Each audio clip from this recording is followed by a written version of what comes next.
Hotel के कमरे में मोहब्बत का हक अदा करने के बाद लड़का और लड़की पुराना हालत में लेटे हुए बातें कर रहे थे। लड़के ने लड़की से बोला, जानो, ये लम्हे हमारे लिए बहुत ज्यादा कीमती है। चलो उठो, एक वीडियो बनाकर इन लम्हों को यादगार और पूरी जिंदगी के लिए कैद कर लेते हैं। लड़की बोली, जानो नहीं, ऐसे मत करो, तुम मेरी ये वीडियो लीक कर दोगे। तो लड़के ने जवाब दिया कि तुम्हें मुझ पर शक है? मेरी जान, तुम्हें मेरी कसम, बस सिर्फ एक वीडियो बनाने दो। तुम्हारे सर की कसम, मैं घर जाते ही इस वीडियो को डिलीट कर दूंगा।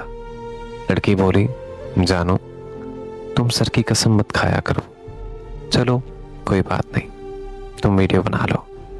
वो इज्जत होटल के कमरे में नीलाम करके वो महबूब की यादों में उड़ती घर आकर सो गई। याद रहे, वो घर से सहेली से मिलने का बहाना लगाकर गई थी। जब वो सुबह सुबह उठी तो उसे मालूम हुआ कि उसकी वो वीडियो पूरे इंटरनेट पर वायरल हो चुकी है। जब ये बात उसके भाइयों को मालूम हुई तो उसके भाइयों ने उसे उसी वक्त मारकर फौरन दफन कर दिया और लोगों को ये बताया गया कि उसे सर दर्द हुआ था और वो इसलिए मर गई। ऐसी लड़कियों को बगैर जनाजे के रातों रात दफन कर दिया जाता है, जिसका कोई वारिस नहीं होता।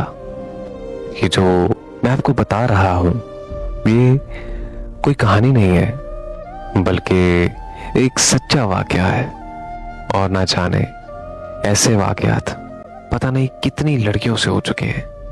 ऐ बिन्ते आवा, गाड़ियों में घूमना, महंगे तोहफे लेना, आईफोन लेना, होटलों में महबूब के साथ जाकर खाना खाना, तुम्हें ये दुनिया बहुत ज़्यादा अच्छी लगती होगी, लेकिन याद रहे कि ये एक भयानक दुनिया है। इसका अंजाम ज़िल्लत है और ज़िल्लत के बाद मौत है और बगैर जनाजे की तदफीन है।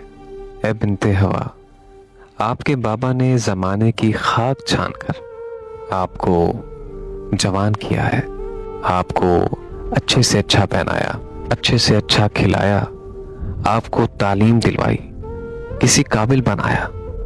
उस बाप की इज्जत का कचरा मोहब्बत की आड़ में आकर मत उड़ाओ। इस दुनिया में सब कुछ मिल जाएगा, लेकिन याद रहे, जो आपकी इज्जत एक बार चली गई वो दोबारा नहीं बनेगी। आपके पास अभी भी वक्त है, संभल जाएं, मत पड़े इन चक्रों में, इससे पहले कि एक लावारिस मौत आपका मुकद्दर बन जाए।